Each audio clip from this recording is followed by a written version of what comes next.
아멘. 저는 한 번도 1등을 해본 적이 없어서 1등을 하는 것보다 그 자리를 지키는 게 어렵다, 이 말을 많이 하잖아요. 그 말의 개념과 그 말의 의미를 잘 모릅니다. 그런데 그냥 생각할 때에 1등이 되려고 애를 쓰고 열심히 노력하지 않습니까? 근데 1등이 되고 난 이후에는 나보다 더 열심히 하는, 또는 어떤 상황 가운데서 1등을 유지하는 게 참 쉽지 않다라는 얘기에 어느 정도 공감은 갑니다. 마찬가지로 여러분, 믿음 안에서 먼저 된 자가 먼저 된 자로서 자리를 끝까지 지키는 것이 여러분 쉬울까요? 어려울까요? 먼저 된 자에 대한 정의를 어떻게 내리느냐에 따라서 여러 가지 답이 나올 수 있을 겁니다. 하지만 일반적으로 신앙 안에서 먼저 된 자로서 늘 그 자리를 지키고 끝까지 하나님이 원하시는 거룩함을 이루는 것이 쉽지 않다. 우리는 그렇게 이야기할 수밖에 없습니다. 예수님께서도 그래서 마태복음과 누가복음에서 뭐라고 말씀하셨습니까? 먼저 된 자가 나중되거나 나중된 자가 먼저 된다, 이런 말씀을 하셨지요. 마태복음에서 예수님께서 포도원 품꾼의 비유 결론을 뭐라고 말씀하십니까? 나중된 자로서 먼저 되고 먼저 된 자로서 나중될 것이다. 여러분은 먼저, 그러면 나는 나중돼서 먼저 되고 싶다라는 마음을 가지고 먼저 된 자가 되는 것을 원치 않으신 분이 계신가요? 안타깝게도 여러분은 벌써 먼저 된 자가 되었습니다. 방법이 없다라는 거죠. 포도원 주인이 오전 6시, 9시, 정오, 오후 3시, 오후 5시 5번이나 인력시장에 나아가서 일꾼을 데리고 옵니다. 그들과 계약한 금액, 예를 들면 10만 원이라고 보지요. 모두 똑같은 금액을 약속대로 나누어 주었습니다. 그런데 먼저 온 사람들이 주인의 불공정함을 이야기하며 불평을 터뜨립니다. 주인은 약속대로 정해진 금액만큼 주었음에도 불구하고 주인의 인심에 오히려 주인을 비난하는 먼저 온 자들의 모습을 봅니다. 하나님은요, 우리가 생각하는 것보다 훨씬 더 우리를 사랑하심을 기억하시기 바랍니다. 복음을 믿고 하나님의 사랑을 알고 하나님의 은혜 가운데 있는 사람이 하나님에게는 첫째가 되고 먼저가 된 자임을 기억하시기 바랍니다. 여러분들이 복음을 믿고 있고 하나님의 사랑을 알고 하나님의 은혜 가운데 있다면, 그러면 우리는 먼저 된 자다. 우리에게 선택권이 없다. 나중된 자가 되기 위한 선택권이 없다. 먼저 된 자된 그럼 우리가 어떤 삶을 살아야 하나님을 기쁘시게 하며 하나님의 나라에서 하나님께서 친히 배설하는 천국 잔치에 기쁨으로 함께 참여할 수 있을까요? 오늘 본문을 통해서 그것을 함께 나누기를 원합니다. 먼저 된 우리는요, 첫 번째, 밤낮 복음을 전해야 합니다. 우리 9절 말씀 함께 읽겠습니다. 시작. 형제들아, 우리의 수고와 애쓴 것을 너희가 기억하리니 너희 아무에게도 폐를 끼치지 아니하려고 밤낮으로 일하면서 너희에게 하나님의 복음을 전하였노라. 아멘. 바울은 복음을 전파하는 동안 자신들이 많은 고생과 고난을 겪어가면서 자비량으로 생활했던 것을 회상하고 있습니다. 데살로니가 교회의 교인들은 바울이 사랑의 대상이기 때문에, 그들이 내가 사랑할 수 있는 대상이기 때문에 우리가 지난주에 말씀에서 나누었던 것처럼 자신의 목숨을 주기까지 기뻐할 만큼 그들을 사랑한다라고 고백합니다. 특히 바울은요, 복음을 전파하는 동안 밤낮으로 손수 노동을 하며 자비량 선교를 했습니다. 우리가 알고 있는 것처럼 천막을 만드는 일을 바울은 하면서 복음을 증거했습니다. 그가 재정이 필요할 때마다 그는 천막 만드는 일을 하면서 자신의 생활을 스스로 책임을 졌습니다. 그렇다면 여러분, 예수님께서는 자비량 선교에 대해서 어떤 말씀을 하셨을까요? 우리 예수님께서 70인 전도대를 둘씩 앞서 보내시면서 하신 말씀이 있어요. 누가복음 10장 1절부터 7절 말씀인데요. 함께 읽어보겠습니다. 시작. 그 후에 주께서 따로 70인을 세우사 친히 가시려는 각 동네의 각 지역으로 둘씩 앞서 보내시며 이르시되 추수할 것은 많되 일꾼이 적으니 그러므로 추수하는 주인에게 청하여 추수할 일꾼들을 보내주소서 하라. 갈지어다 내가 너희를 보냄이 어린 양을 이리 가운데로 보냄과 같도다. 전대나 배낭이나 신발을 가지지 말며 길에서 아무에게도 문안하지 말며 어느 집에 들어가든지 먼저 말하되 이 집이 평안할지어다 하라. 만일 평안을 받을 사람이 거기 있으면 너희의 평안이 그에게 머물 것이요 그렇지 않으면 너희에게로 돌아오리라. 그 집에 유하며 주는 것을 먹고 마시라. 일꾼이 그 삭슬 받는 것이 마땅하니라. 아멘. 예수님께서는요, 일꾼이 그 삭슬 받는 것이 마땅하다라고 말씀하셨어요. 사실 바울도 고린도전서에서 교회에서 생활을 받는 것은 당연한 권리라고 말합니다. 바울 자신도요, 때때로 회심자로부터 선물을 받기도 했고요. 데살로니가에 있을 때 빌립보의 형제들에게 도움을 받기도 했습니다. 그러나 그는 어떤 선물이든지 복음이 증거되는 데 도움이 될 때에만 받아야 된다라고 집중했다라는 거예요. 중요시 여겼다라는 거예요. 즉 삭슬 받는 것이 중요한 것이 아니라, 도움을 받는 것이 중요한 것이 아니라 복음을 전하는 것이 더 중요하다라는 거예요. 그렇다면 바울이 왜 밤낮 일을 하며 자비랑 선교를 하게 된 이유가 무엇일까요? 첫 번째, 그는요, 아무에게도 누를 끼치지 않기 위해서 밤낮 일을 했습니다. 데살로니가 교회는 바울이 전도를 통해 세워진 개척교회입니다. 그들에게 필요한 것은요, 헌신과 봉사가 아니었습니다. 그들에게 필요한 것은 무엇이었습니까? 복음 자체였습니다. 복된 소식이었어요. 그 복음의 능력을 경험하게 되면 당연히 헌신과 봉사가 따라오게 됩니다. 바울은 데살로니가 교회 교인들이 먼저 복음을 받아들이고 그 복음의 능력을 경험하기를 원했던 거예요. 두 번째는요, 복음을 증거하는 데 있어서 어떠한 장애도 받지 않으려고 했습니다.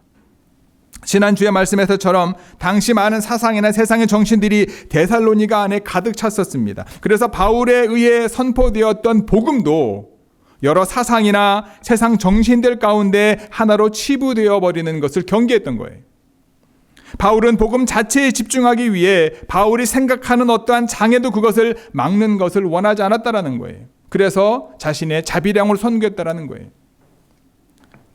복음이 우리나라로 처음 들어올 때 여러분, 그 당시에 우리나라가 얼마나 어려웠습니까? 선교사들이 본을 보여야 된다. 복음을 증거하는 것에 방해가 되면 안 된다. 그래서 안 하게 된 게 뭐예요? 술과 담배거든요. 그래서 한국 교회는요, 교단 상관없이 술과 담배에 대해서 하지 않는 걸로 예전부터 전통해 왔던 것이 성경에 나와 있기 때문이라기보다 바울처럼 어찌 보면 복음이 증거되는 것에 장애가 되니까 하지 말자. 선교사들이 정했고 그 다음에 선교사들에게 전도된 사람들이 그러한 삶을 살아갔다라는 거예요. 세 번째, 바울은요, 그의 사역에 작은 이기심이나 탐심도 개입되어 있지 않음을 나타내기 위해서 자비량으로 선교를 했다는 거예요. 이게 무슨 말입니까? 사람들의 마음을 설득해서 자신의 편을 만들어서 자신의 욕심과 탐심을 이루는데 사용하는 세상의 정신과는 다른 길. 그 길. 나를 위해서 복음을 증거한 게 아니라 하나님의 복음을 증거하는 삶에 내 삶을 드렸다라는 거예요. 바울이 텐트메이커, 즉 자비량 선교사가 된 이유는요, 한 가지입니다. 무엇입니까? 복음을 증거하기 위해서. 여러분들 다 아시겠지만 제가 뉴욕에서 스시셰프로 한 3년 반 동안 일했지 않습니까?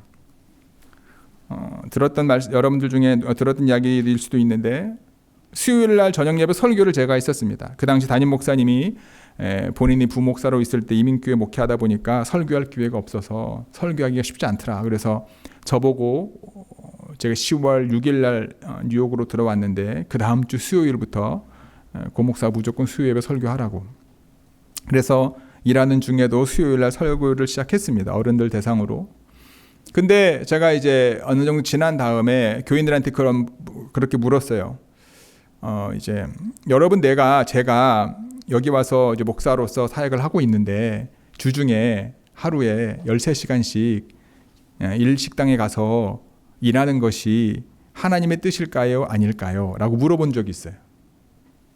만약에 제가 여기서 이제 그냥 제가 만약에 일주일 동안 하루에 13시간씩 어딘가에 가서 일하고 있다고 생각해 봅시다. 그랬을 때, 왜냐하면 제가 그 당시에 뉴욕에서 집세가 1,350불이었는데 교회에서 저희를 지원해 준 게 1,200불이었었거든요. 어쨌든 그런 상황이었을 때 여러분들에게 묻는다면 여러분들은 뭐라고 대답하시겠습니까? 목사님이 스시가게 가서 일하는 게 하나님의 뜻입니다라고 말씀하실래요? 아닌 것 같다라고 말씀하실래요? 아니면 잘 모르겠습니다. 목사님이 알아서 하세요라고 말씀하실래요? 그렇게 물어봤더니요, 그 권사님이 그런 얘기 하시더라고요. 하나님의 뜻이 아닌 것 같습니다라고 그러시더라고요. 근데 제가 그분께 뭐라고 말씀을 드렸냐면, 하나님이 저를 그곳에 보내신 것 같습니다라고 말씀을 드렸어요. 그 기간 동안, 그 시간 동안 아침 7시부터 저녁 6시까지 출퇴근 시간 1시간씩 해서 13시간 동안 하나님이 저를 그곳으로 주중에 보내신 것 같다. 그리고 주말에는 이제 애들 사역하고 수요일에는 말씀 사역하고 하나님이 이 기간 동안 나에게 허락하신 어떤 복음을 전하고 하나님이 허락하신 믿음의 자리가 그곳인 것 같다라는 마음을 그분께 표현을 했고, 사실 진짜로 저는 이제 13시간 동안 몸은 힘들었지만 가서 일하는 동안 너무나 하나님이 주신 은혜를 많이 받았기 때문에, 다른 은혜가 아니라 정말로 어찌 보면 이제 이민자들이 어떤 삶을 사는지를 한 3년 반 동안 같이 13시간 동안 일을 하면서 일주일 그렇게 13시간 동안 일하고서 2주 일하고 난 다음 받은 주급이 400불이더라고요.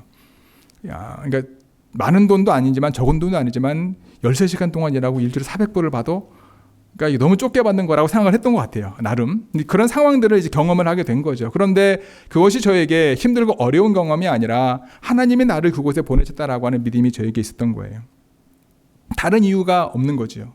하나님이 부르셨고 하나님이 보내셨다면 하나님이 부르시고 보낸 자리에서 내가 할 수 있는 것이 무엇인가라는 거예요. 결국 여러분 이제 3년 반 동안 열심히 일하다 보니까 기술이 늘죠. 여러 가지 할 수 있는 일들이 많아지지 않습니까? 그러다 보니까 또 적게 일하고 돈은 점점점 올라가죠. 그러니까 계속 그 일을 할 수 있겠더라고요. 근데 3년 정도 지난 다음에 이러다가 정말 이쪽으로 빠지겠다는 생각이 딱 들더라고요. 그래서 담임 목사님께 목사님 저 풀타임 사역하게 해달라고, 교회가 좀 안정이 됐으니까. 그 당시엔 1,800불을 받았는데 목사님 3,000불 정도만 되면 제가 일하지 않고 교회 풀로 사역을 하겠습니다. 그랬더니 그게 안 됐어요. 그러고 한 6개월 있다가 이제 하와이로 사역을 가게 됐는데, 중요한 것이 뭐였냐라는 거예요. 하다 보면 교회에서 받는 것보다 제가 일해서 받는 게 더 많고 일하면 여러 가지 좋은 점들이 많으니까, 그러니까 이것도 괜찮겠다라는 생각이 번뜩 들면서 내가 이 일을 왜 하는가라는 거예요. 그거를 제가 고민하게 되더라고요. 내가 먹고 살기 위해서 이 일을 하는 게 아닌데, 그런 마음을 하나님 주시더라고요. 그러니까 바울이요, 텐트 메이커가 목적이 아니었다라는 거예요. 그에게 주어진 복음을 증거하는 삶을 살기 위해서 많은 이들에게 해가 되지 않고 복음이 증거하는 것이 방해되지 않기 위해서 본인은 페이스 미션, 텐트 메이커로서의 삶을 살았다라고 하는 거예요. 여러분의 직장과 여러분의 삶의 자리가 여러분에게 어떤 의미가 있습니까? 단순한 생존입니까? 아니면 하나님의 나라와 의와 연결되어 있다고 생각하십니까? 일단 먹고 산 후에 하나님의 나라와 의를 위해 헌신할 수 있습니다. 맞지요? 당연히 먹고 살 수 있는 게 먼저여야 되겠지요. 하지만 먹고 사는 문제가 우리의 삶의 가장 중요한 것이 되는 순간 하나님께서 우리를 부르신 목적을 잃어버리게 된다는 거예요. 하나님께서 여러분에게 가정과 직장을 주신 이유, 하나님께서 여러분에게 공부할 수 있는 학교를 허락하신 이유 무엇입니까? 복음이 증거되기 위함을 잊지 마시기 바랍니다. 바울은 밤과 낮에 텐트를 만드는 것도 복음을 전하는 것이라 생각했습니다. 그의 동기는 분명했습니다. 그가 복음을 전하는 것이 자신의 욕심과 목적을 이루는 것이 아니었음을 분명하게 했다라는 거예요. 존귀 성도 여러분, 하나님께서 그의 은혜로 우리를 먼저 부르셔서 복음을 믿게 하셨습니다. 우리는 복음을 받아들였을 뿐만 아니라 복음의 능력으로 살고 오늘까지 왔음을 기억하시기 바랍니다. 복음을 믿고 복음의 능력으로 사는 우리는 이제 밤과 낮에 복음을 전하는 삶을 살아야 됩니다. 우리의 삶의 모든 자리에서 복음을 전하는 것이 가장 우선순위가 되어야 된다는 겁니다. 이것은 우리의 삶을 팽개치고 전도해야 된다는 말이 아닙니다. 나의 삶의 자리인 학교, 직장, 사업장 등에서 내가 공부하고 일하고 사업하는 것의 목적이 복음을 전하는 것에 있어야 된다라고 분명하게 말하고 있는 거예요. 여러분들이 복음을 전하기 위해 일을 냈고 먹든지 마시든지 주님의 영광을 위해 살았던 바울의 삶을 본받는 좋은교회 모든 성도 여러분들이 되기를 바랍니다. 그 결과 여러분들의 삶의 자리에 복음의 능력이 드러나고 하나님의 축복과 은혜가 가득 차고 넘치는 믿음의 삶을 사는 저와 여러분 모두가 되기를 바랍니다. 먼저 된 우리는요, 두 번째, 각 사람에게 자녀를 대하듯 해야 합니다. 11절 말씀 함께 읽겠습니다. 시작. 너희도 아는 바와 같이 우리가 너희 각 사람에게 아버지가 자기 자녀에게 하듯 권면하고 위로하고 경계하노니. 아멘. 바울은 지난주 7절 말씀에서 유순함을 강조했었습니다. 엄마가 어린 자녀들을 기름과 같이 온순한 자가 되었다라고 지난주 말씀에서 이야기했어요. 하나님께서는 바울에게 교회를 사랑하는 마음을 주셨기에 그는 데살로니가 교회에 그의 삶 전체를 다 오픈할 만큼 온순했습니다. 오늘 본문에서는요, 이번엔 각 사람에게 아비가 자녀에게 하듯 해야 한다라고 하는 것을 강조하고 있습니다. 데살로니가 교회 교인들을 복음으로 양육하는 어머니의 모습과 그리고 잘못된 신앙의 상태를 바르게 교육하는 아버지의 모습을 강조하고 있는 거예요. 바울이 이야기하는 아들이 아버지에게 해야 하는 태도는 무엇입니까? 권면과 위로와 그리고 경계다. 세 가지를 얘기하죠. 권면과 위로는 같은 뜻을 내포하지만 권면은 특별한 행동 지침을 충고할 때 사용을 합니다. 그리고 위로는 그러한 행동 지침을 계속해서 따르도록 격려할 때 사용합니다. 그리고 경계는 보다 권위 있는 어조가 담겨 있는데 단순한 요청 이상으로 그리스도인으로서 마땅히 해야 될 것에 대한 강력한 당위성을 포함하고 있습니다. 바울이 데살로니가 교회 교인들을 아들을 대하듯 이와 같이 권면과 그리고 위로와 경계로 말씀을 나누었던 이유가 무엇입니까? 12절 읽어볼까요? 시작. 이는 너희를 부르사 자기 나라와 영광에 이르게 하시는 하나님께 합당히 행하게 하려 함이라. 아멘. 바울이 데살로니가 교회 성도들에게 이와 같이 행했던 이유는요, 데살로니가 교회 성도들을 부르신 분은 하나님이심을 알게 하기 위함이었습니다. 그들이 하나님의 나라와 영광에 이르도록 하나님께 합당하게 행하게 하기 위함이다라고 분명하게 말하고 있어요. 바울에 있어서 하나님의 나라는 장차 다가올 하나님의 나라입니다. 그리스도의 부활과 더불어 성취될 하나님의 나라입니다. 이 하나님의 나라는 그 자녀들이 유업으로 물려받게 됩니다. 하나님의 나라가 도래할 때 그 영광도 함께 나타나며 그 자녀들이 그 영광에 동참하게 되는 겁니다. 즉 하나님의 나라와 영광에 이르게 하기 위하여 누가? 데살로니가 교회 성도들이 하나님의 기준에 맞게 생활할 수 있도록 바울은 아들을 대하는 것처럼 권면과 위로와 경계를 했던 겁니다. 사도 바울의 복음 증거 사역은요, 거짓이나 불결함이나 속임이로 하지 않았습니다. 아첨의 말이나 탐심의 탈을 쓰고 하지 않았습니다. 사람의 영광을 구하지도 않았습니다. 바울은요, 진실하고 거룩하고 검소하고 자족하며 겸손함을 통해 본을 보였습니다. 아까도 말씀을 드렸던 것처럼 유순한 유모같이 자기 목숨까지 내놓는 심정으로 영혼을 사랑했고요. 아비가 자기 자녀에게 하듯 권면하고 위로하고 경계했습니다. 이 모든 것들의 목적이 무엇이었습니까? 데살로니가 교회 교인들이 복음을 믿고 구원을 받는 것이다.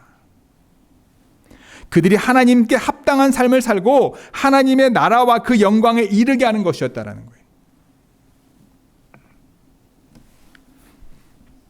하와이에 있을 때 우리 큰아이가 저에게 이런 말을 했던 거 여러분 들으셨을 거예요. 어느 날 갑자기 아빠, 왜 아빠는 그 성도님들한테 대하는 거하고 우리한테 대하는 거랑 다르다는 거예요. 여러분은 어떠신가요? 여러분들은 여러분들의 자녀들하고 가족하고 대하는 거하고 다른 성도들과 대하는 거하고 같습니까? 다릅니까? 같다고 생각하시는 분. 다들 웃고만 계신데. 그래? 내가 물었어요. 우리한테. 우리 큰애한테. 다르다고? 다르다는 거예요. 왜 다른데? 그랬더니 아빠가 성도님들하고 얘기할 때는 다 듣는다는 거예요. 무슨 얘기하든지 다 듣는다는 거예요. 근데 우리에게는 잘 안 듣는다는 거예요. 우리한테 혼만 낸다는 거예요. 잘못됐던 거를 훈계만 한다는 거죠. 쉽게 말하면. 그래? 생각해보니까 그런 거예요. 그렇잖아요. 교인들한테 잘못한 걸 잘못됐다고 말하고 혼내면은 어떻게 됩니까? 다 교회 떠나지. 아닌가요? 우리 고민하다가 경봉이 큰애한테 그 얘기했어요. 네 말이 맞는 것 같다. 근데 경봉아, 만약에 너희들한테 하는 것처럼 성도님들이 뭔가 이제 잘못된 길을 가고 잘못된 거 말하면 교인들이 교회에 나오겠냐 안 나오겠냐 물었어요, 제가. 그랬더니 우리 큰애가 생각해 보더니만은 이제 교회 안 나올 것 같은 거죠, 자기 생각에도. 근데 경봉아, 그걸 이제 아빠 알았으니까 최대한 너희들하고 얘기할 때도 너희들의 말을 들으려고 노력할게 라는 얘기를 했습니다. 근데 쉽지 않죠. 근데 해야 되는 이유가 무엇입니까? 복음을 위해서, 복음을 전하기 위해서. 바울이 했던 것처럼 그 목적이 나를 위해서가 아니라, 나의 목적과 욕심을 위해서가 아니다라는 거예요. 그 목적은 하나님께서 그들을 부르신 것을 알게 하는 거예요. 그 목적은 그들이 하나님의 나라와 그 영광에 이르는 것을 하나님이 원하시기 때문이다라는 거예요. 그래서 우리는 하나님께 합당한 삶이 무엇인지 서로 권면하고 위로하고 때로는 경계해야 됩니다. 마치 여러분들의 자녀를 대하는 것처럼 말입니다. 비난하고 평가하고 판단하기 위함이 아니라 정말로 그들을 사랑해서 하나님이 원하시는 거룩함 가운데 오게 하기 위해서. 좋은 교회 성도 여러분, 나를 위한 삶이 아니라 주님을 위한 삶을, 그리고 남을 위한 삶이 아니라 주님을 위한 삶을, 먼저 된 자로서 주님을 위하여 나의 모든 것을 드리는 좋은 교회 모든 성도 여러분들이 되시기를 주님의 이름으로 축복합니다. 여러분들이 모든 것을 드릴 때 하나님께서는 더 큰 복과 은혜를 여러분들의 삶 가운데 채우실 것을 믿으시기 바랍니다. 먼저 된 우리는요, 세 번째, 하나님의 말씀을 하나님의 말씀으로 받아야 합니다. 13절 말씀 함께 읽겠습니다. 시작. 이러므로 우리가 하나님께 끊임없이 감사함은 하나님의 말씀을 받을 때에 사람의 말로 받지 아니하고 하나님의 말씀으로 받음이니 진실로 그러하도다. 이 말씀이 또한 너희 믿는 자 가운데서 역사하느니라. 아멘. 바울은 데살로니가 전서를 통해서 데살로니가 교회 성도들에 대한 이야기를 전해 들으며 감사의 기도를 많이 했습니다. 성령의 인도하심으로 비록 짧은 시간이었지만 복음을 증거하고 복음을 받아들여 세워진 교회, 그리고 교회에 속한 성도들의 소식이 먼 곳까지 전파되었고, 그 소식을 들은 개척자 바울은 하나님께 감사 기도를 드릴 수밖에 없었습니다. 특히 오늘 본문에서 바울이 쉬지 않고 감사하는 이유는요, 바울이 전한 복음을 하나님의 말씀을 받는 것처럼 그들이 받았다라는 얘기를 합니다. 바울이 데살로니가에서 복음을 증거했을 때 그들은 바울의 말로 받지 않았습니다. 그것을 바울의 말이 아니라 하나님의 말씀으로 받았다라는 거예요. 사람의 말로 받는 것과 하나님의 말씀으로 받는 것과는 너무나 반응이 다릅니다. 사람의 말로 받을 경우에는요, 그 말이 나에게 유익이 되는지 아니면 내가 좋아하는 말인지에 따라서 받아들일지 그렇지 않을지를 정하게 됩니다. 또는 자기와 맞지 않는 것, 또는 자기 생각과 다른 것에 대해서는요, 아예 마음의 문을 닫아버리고 받으려고도 하지 않습니다. 하지만 데살로니가에 있는 성도들은요, 사람의 말이 아닌 하나님의 말씀으로 받았습니다. 그곳에 사는 유대인들에게 하나님은 어떤 존재입니까? 상상하기 어려운 존재지요. 거룩한 하나님이시기 때문에. 그곳에 사는 이방인들에게도 마찬가지일 겁니다. 신적인 존재, 엄청난 영향력 있는 존재였을 겁니다. 그런데 바울이 증거했던 복음의 메시지, 하나님의 말씀을 바울의 말이 아니라 그들이 경외하고 그들이 정말로 나와 함께 할 수 없을 것처럼 여겨졌던 신의 말로, 하나님의 말씀으로 받아들였다라는 거예요. 바울이 전한 복음을 하나님의 말씀으로 받았다는 의미는요, 여러분, 레마, 즉 하나님께서 다른 사람이 아니라 자신들 각자에게 주시는 말씀으로 받아들였다라고 하는 뜻입니다. 단순히 고개를 끄덕거리는 것을 넘어서 기쁨으로 그 말씀이 나에게 주시는 말씀이구나, 나에게 생명을 주는 말씀이구나, 나를 구원할 말씀이구나 라고 하는 것으로 받아들였다라고 하는 의미입니다. 하나님의 말씀을 받기 위해 우리는 거쳐야 될 과정이 있죠. 무엇입니까? 바로 듣는 겁니다. 로마서 10장 17절 말씀 잘 알죠? 그러므로 믿음은 들음에서 나며 들음은 그리스도의 말씀으로 말미암느니라. 무엇을 들어야 됩니까? 하나님의 말씀을 들어야 합니다. 세상의 정보와 세상의 정신과 관련된 것이 아닌 하나님의 뜻을 우리에게 알려주는 하나님의 말씀을 들어야 됩니다. 만약에 하나님의 말씀을 받는다면 그 말씀을 마음에 새기고 말씀대로 순종해야 합니다. 하나님의 말씀을 받고 하나님의 말씀을 순종하게 되면 어떤 상황이 전개됩니까? 바로 하나님의 역사를 경험하게 됩니다. 하나님의 말씀이 살아있고 운동력이 있기 때문에 그렇습니다. 하나님의 말씀이 우리 삶에 역사하게 되면 그 말씀으로 우리의 삶 가운데 필요 없는 부분이 잘려나가고 필요한 부분이 새살이 돋게 됨을 기억하시기 바랍니다. 사도 바울이 전한 복음이 하나님의 말씀을 데살로니가 성도들만 들었던 것은 아니었을 겁니다. 더 많은 유대인들, 그리고 더 많은 데살로니가 사람들이 들었을 겁니다. 그러나 대부분의 사람들은 바울이 전한 말을 무시했습니다. 믿지 않았습니다. 거부했습니다. 오히려 모함하고 그를 죽이려고까지 했습니다. 하지만 데살로니가 교회의 성도들은 바울이 전하는 말을 어떤 한 사람의 생각이나 논리, 사상으로 받지 않았습니다. 오히려 하나님으로부터 받은 말씀이라고 여겼기에 바울이 전한 복음의 내용을 의심하거나 논쟁을 벌이지 않고 겸허하게 나에게 주시는 하나님의 말씀으로 받아들였다는 거예요. 하나님의 말씀으로 받았기에 그 말씀대로 믿고 순종했기에 하나님의 말씀이 그들의 삶 속에서 살아서 역사했다라고 하는 겁니다. 하나님의 말씀을 진심으로 믿고 받아들여 순종하는 사람을 구원하고 사람을 변화시키는 역사함이 있다라는 거예요. 그게 하나님의 말씀이 주는 능력입니다. 데살로니가 교회 성도들이 하나님의 말씀을 하나님의 말씀으로 받았기 때문에 그들의 삶에 믿음의 행위와 사랑의 수고와 그리스도 예수를 향한 소망의 삶을 살 수 있게 되었던 겁니다. 그들이 변화된 삶, 세상과는 다른 거룩한 삶을 사는 것을 보고 사람들이 놀라 그들의 삶을 통하여 보게 되어지는 믿음의 소문이 주변 곳곳에 퍼지게 되었다는 겁니다. 저와 여러분도 하나님의 말씀을 하나님의 말씀으로 믿고 받아들이는 하나님의 거룩한 자녀들 되기를 원합니다. 말씀하신 그대로, 명령하신 그대로, 약속하신 말씀 그대로 믿고 받아들이는 믿음과 그 말씀대로 순종하는 하나님의 거룩한 행위가 저와 여러분들 삶 가운데 있게 되기를 주님의 이름으로 축복합니다. 하나님의 말씀을 거부하고 의심하고 내 뜻, 내 상황, 내 생각 그리고 내 판단에 맞을 때에만 순종하는 그러한 이들이 아니라 고난과 어려움, 핍박과 손해를 보는 상황 속에서도 하나님의 말씀과 명령을 받다 먼저 따르는 먼저 된 하나님의 거룩한 자녀들이 되기를 주님의 이름으로 소원합니다. 먼저 된 우리 좋은 교회 모든 성도들이 우리의 삶의 자리에서 복음을 전하는 삶을 살기를 소원합니다. 그곳이 어디가 되었든지 간에 우리에게 주어진 삶 속에서 하나님의 영광을 드러내는 삶을 사는 저와 여러분 모두가 되기를 소망합니다. 먼저 된 우리 좋은 교회 모든 성도들이 각 사람을 대할 때에 여러분들의 자녀를 대하듯 대하시고 계속해서 격려와 그리고 그리스도인으로 살아가야 될 삶에 대한 경계를 믿음으로 하는 저와 여러분 모두가 되기를 소망합니다.